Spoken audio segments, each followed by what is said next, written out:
Bismillahirrahmanirrahim. Semuanya kita memang turut sedih ya. Kalau kita ngelihat masyarakat itu hampir hampir semuanya lah ya bersedih melihat fenomena ini, karena siapa sih yang nggak kenal Denada ya, penyanyi besar yang begitu juga yang kita cintai, kita muliakan, almarhumah Ibunda Emilia Contessa, itu juga sangat berjasa di negeri kita ini ya. Namun pada saat ini kan si Ressa sudah usia 24 tahun itu sebagai putranya, seperti itu ya, keterangan di beberapa podcast yang kita dengarkan ya.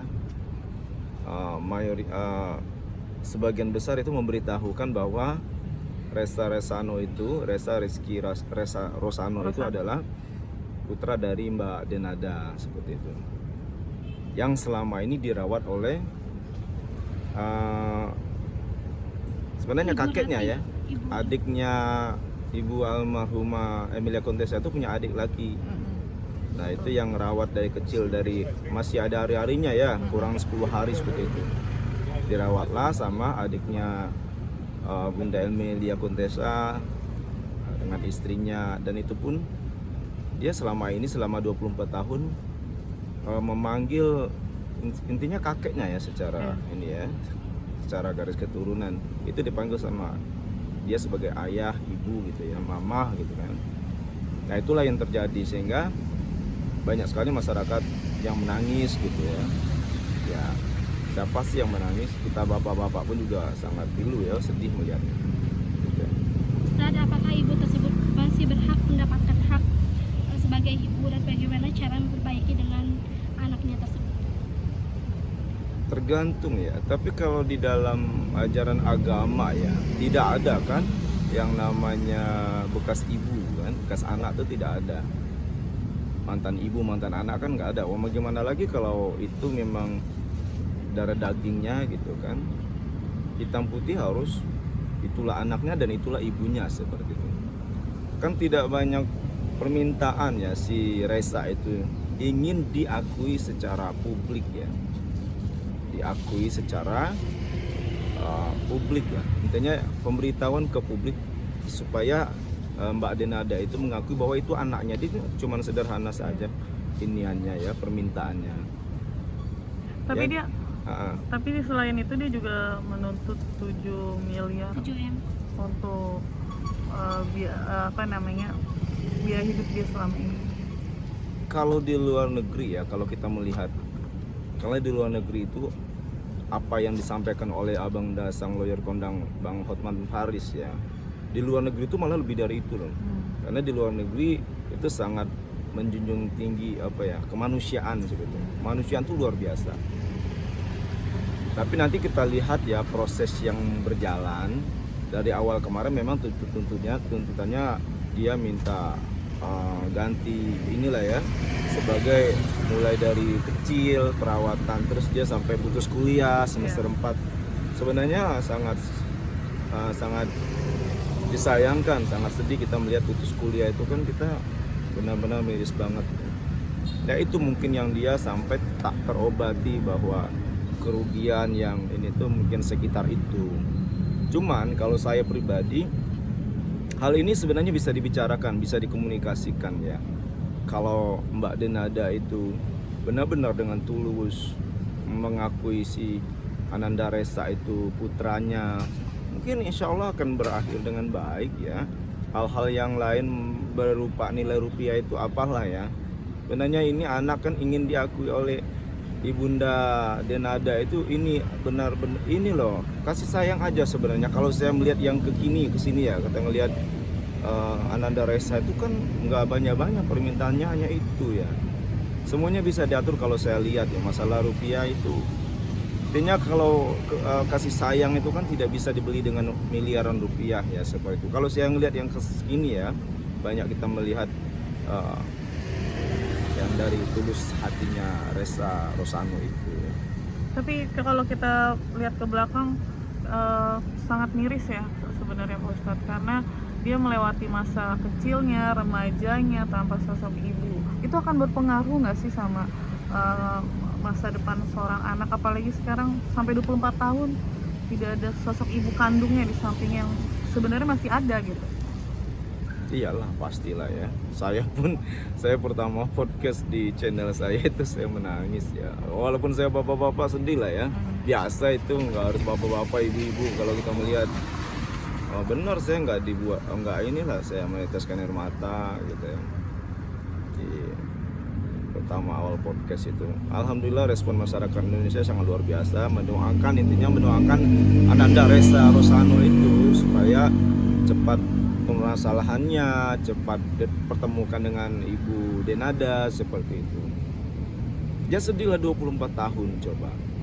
24 tahun yang selama ini dia kira itu neneknya, itu mamanya. Coba, itu papanya, kakek itu ya. Sedih lah.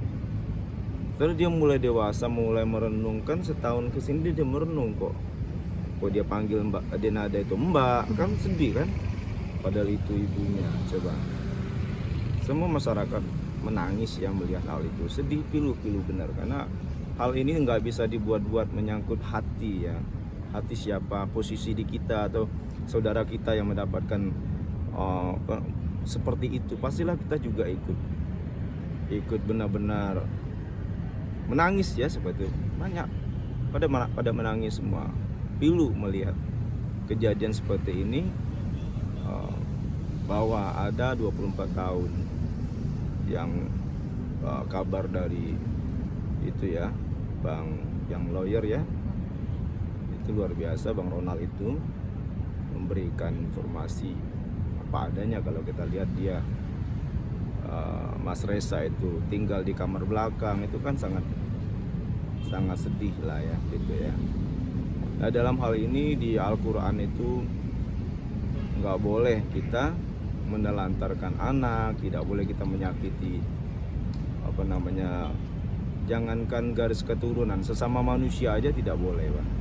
Tidak boleh saling menyakiti, karena ancamannya adalah neraka jahanam.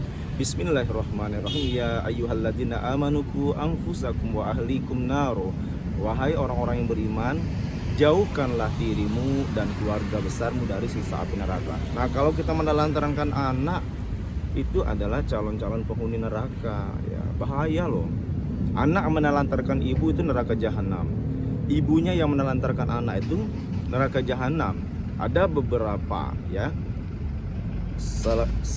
perbuatan yang dilaknat oleh Allah Subhanahu wa taala. Pertama, untuk orang tua ya, ibu yang menelantarkan anak, ibu yang tidak memberikan pendidikan yang layak terhadap anak, ibu yang memaki-maki atau memukuli anak seperti itu. Jadi bukan hanya anaknya yang berdosa kepada ibu, kepada ayah, seperti itu sebaliknya. Tadi yang dilaknat sama Allah, anak yang durhaka kepada orang tua sama, anak yang menelantarkan ibu, anak yang melakukan penganiayaan dan seterusnya. Nah, ini sih Ressa kan tidak mendapatkan pendidikan yang ini ya dari ibunya langsung seperti itu. Makanya wahai pada semua ibu-ibu yang ada di muka bumi ini, janganlah ya menelantarkan anak kita. Kalau kita ingin hidup selamat, oke di dunia kita ini, tetapi nanti di akhirat itu hukum Allah tuh nggak bisa dipungkiri dan nggak bisa dibendung, nggak ada yang bisa menghalangi. Kita punya akhirat, nanti akan ada kehidupan ya setelah kematian itu kita ini kan, itu azab Allah luar biasa bagi orang-orang yang menelantarkan anak-anaknya di muka bumi ini. Jangan sekali-kali ya. Allah tidak manusia tidak tahu, tetapi Allah pasti tahu. Itu akan dapat siksa yang amat pedih di hari akhirat nanti bagi orang tua yang menelantarkan anaknya. Ingat ya, ini nggak ada ampunannya dosa seperti ini ya. Berarti apa baiknya yang dilakukan Denada saat ini mungkin? Segera ditemui Ananda Ressa Rosano. Mohon maaf, walaupun ibu kan nggak apa-apa, mohon maaf kepada anak juga, jangan anaknya aja mohon maaf kepada ibu, enggak ya. Mohon maaf, dicari terus Ressanya di mana berada, disayangi, dipeluk, dibiayai, nggak apa-apa dia walaupun dia dewasa. pada saat ini kan, untuk mengembalikan tadi ya rasa duka yang mendalam itu sesegera mungkin. Itu pesan kita. Para ulama, para ustadz itu kan hanya menetralisir saja, meluruskan saja kejadian-kejadian di muka bumi ini yang kurang-kurang, yang agak encong, itu kita luruskan. Kita sama-sama belajar bersama dan mendapatkan referensi bagi kita semua dalam hal ini, untuk manfaat semua orang, supaya kita tidak melakukan hal-hal yang menelantarkan anak kita sendiri atau membuang anak sendiri. Bahkan orang lain pun juga nggak boleh dibuang ya. Artinya kalau meminta maaf lewat media sosial itu masih kurang ya? Masih belum? Iya dong. Ya, Harus karena ketemu. Ya, ketemu. masyarakat itu kan udah pinter semua sekarang. Tidak hanya dengan misalnya minta maaf di TV, minta maaf di WhatsApp, minta maaf di medsos, di YouTube, nggak bisa begitu. Harus datang secara fisik.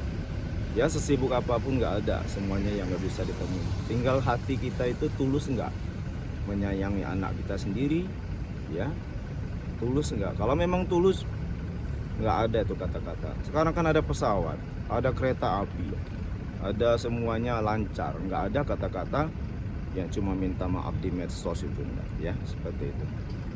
Mungkin terakhir Pak Ustadz dari saya, kalau untuk pesan dari Pak Ustadz untuk Reza sendiri seperti apa? Ananda Reza tetap berjuang. Dia kalau saya melihat sekarang udah sangat luar biasa. Dia ingin ketemu, diakuin sama anak, sama ibunya. Terus dia sayang ibunya, nangis.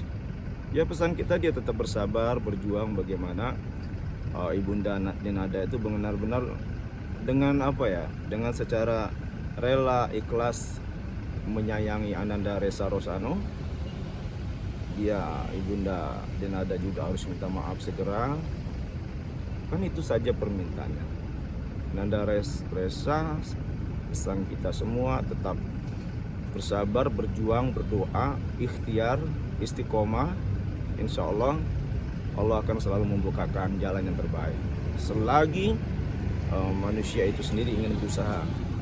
Innamal usri yusra. Sesungguhnya kesulitan itu, di mana ada kesulitan pasti akan ada kemudahan. Percayalah. Bismillahirrahmanirrahim. Sama melihat juga sekarang Reza jadi banyak pekerjaan juga ya Ustadz, pintu-pintu rezeki terbuka. Oh iya jadi- dong, iya. Yang hal begini juga banyak ya. Kita melihat dulu kasus-kasus Peggy Setiawan, ya kan? Orang berikan bonus, berikan karena rasa kasihan, rasa simpati ya. Itu kan hak dia, rezekinya dia. Apalagi dengan Reza Rosano ini, anaknya dari penyanyi besar Indonesia. Dengan seperti ini, kalau diberikan orang rezeki yang banyak, mobil, rumah, bahkan rezeki, itulah rezeki dia. Karena Allah tuh tidak tidur. Kalau manusia sedikit-dikit tidur, Allah tuh nggak tidur. Allah tuh tahu. Saya berkeyakinan, saya pribadi akan sangat luar biasa itu rezeki Ananda Reza Rosano. Yakinlah. Bismillah. Oke.